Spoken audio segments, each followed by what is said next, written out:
bai kapitalismoak golpatzen gaituen edo kapitalismoa sartuta dagoen toki guztietan eta eremu guztietan indar egin behar da eta horren kontra jo.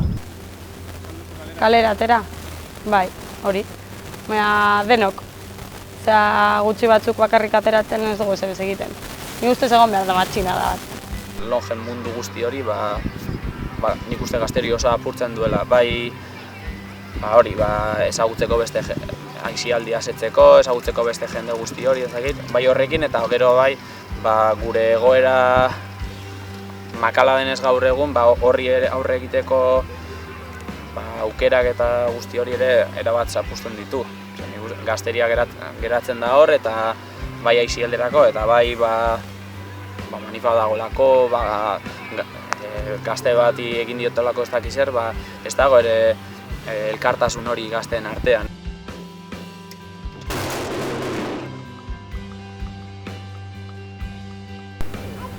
Gauza da jende honek azkenean ere kaleratzen da, baina ikusten du gauza ez dela betxe. Eta kaleratzen da eta geletzen da, baina ezertarako. Azkenean buru makurratzen da.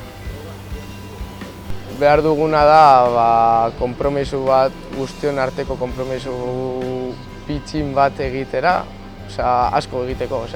Guztiok zeozer eta gutxi baldin bada ere eginda, lortzen diren gauzak ikaragarriak izan ahal dira.